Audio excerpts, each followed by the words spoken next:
ഇടുക്കി ജില്ലയിൽ കിടത്തി ചികിത്സ നിഷേധിച്ച സർക്കാർ ആശുപത്രികൾ. ജില്ലയിൽ 402ഓളം കിടപ്പ് രോഗികൾക്കുള്ള കിടക്കകൾ പ്രയോജനമില്ലാതെ നശിക്കുകയാണ്. പ്രാഥമികാരോഗ്യ കേന്ദ്രങ്ങൾ കുടുംബാരോഗ്യ കേന്ദ്രങ്ങളാക്കിയതോടുകൂടിയാണ് കിടത്തി ചികിത്സയ്ക്ക് പ്രതിസന്ധി വന്നത്. ഇടുക്കി ജില്ലയിൽ 24 കുടുംബാരോഗ്യ കേന്ദ്രങ്ങളിലായി കിടത്തി ചികിത്സ നൽകുവാൻ 504 കിടക്കകളുണ്ട്. എന്നാൽ 3 കുടുംബാരോഗ്യ കേന്ദ്രത്തിൽ മാത്രമേ കിടത്തി ചികിത്സയുള്ളൂ എന്നതാണ് വസ്തുത. ഇവിടെയുള്ളതാകട്ടെ 102 കിടക്കകൾ മാത്രം. അതേസമയം ഇവിടെ നടക്കുന്നത് പേരിന് മാത്രമുള്ള കിടത്തി ചികിത്സ. ബാക്കി 402 കിടക്കകൾ ആർക്കും പ്രയോജനമില്ലാതെ കിടക്കുന്നു. കിടത്തി ചികിത്സ നിലച്ച ആശുപത്രികളെല്ലാം മുൻപ് പ്രാഥമിക ആരോഗ്യ കേന്ദ്രങ്ങൾ. അക്കാലത്ത് മിക്കതിലും കിടത്തി ചികിത്സയുണ്ടായിരുന്നു. ഇവ പിന്നീട് കുടുംബാരോഗ്യ കേന്ദ്രമായപ്പോഴാണ് കിടത്തി ചികിത്സ നിലച്ചത്.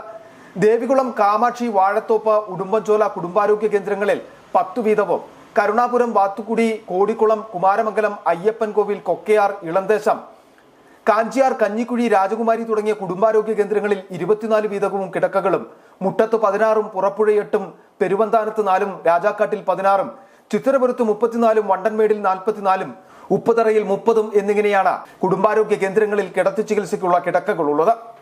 ആരോഗ്യരംഗത്ത് വളരെ പിന്നോക്കാവസ്ഥയിൽ നിൽക്കുന്ന ജില്ലയാണ് ഇടുക്കി.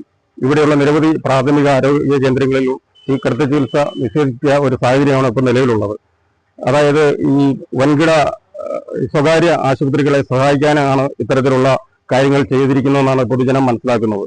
ഇത് വളരെയധികം ജനങ്ങൾക്ക് വളരെ ബുദ്ധിമുട്ടുണ്ടാക്കുകയാണ്. കാരണം ഇടുക്കിയെ സംബന്ധിച്ച് നല്ല ഹോസ്പിറ്റൽ ഇല്ലാത്തത് വളരെ ബുദ്ധിമുട്ടുണ്ടാക്കുന്ന ഒരു കാര്യമാണ്. 51 കുടുംബാരോഗ്യ കേന്ദ്രങ്ങളാണ് ആകെയുള്ളത്. ഇതിൽ സായാഹ്ന OP ഉള്ളത് 3 എണ്ണത്തിൽ മാത്രം. വൈകിട്ട് 4 മണി വരെ OP ഉള്ളത് 5 എണ്ണത്തിലുമാണ്. സർക്കാർ ആതുര സേവനങ്ങളെ അട്ടിമറിക്കാൻ സ്വകാര്യ ആശുപത്രി ലോബികൾ പിന്നിൽ പ്രവർത്തിക്കുന്നു എന്ന ആരോപണം ശക്തമാവുകയാണ്. ജില്ലയുടെ ചുമതലയുള്ള മന്ത്രി റോഷി അഗസ്റ്റിൻ വിഷയത്തിൽ അടിയന്തരമായി ഇടപെട്ട് ആതുര സേവന രംഗത്ത് പിന്നോക്കം നിൽക്കുന്ന ഇടുക്കിയിലെ ജനങ്ങൾക്ക് ആശുപത്രി സേവനങ്ങൾ ലഭ്യമാക്കാൻ നടപടി സ്വീകരിക്കണമെന്ന ആവശ്യമാണ് ശക്തമാകുന്നത്. City vision, Upputhara.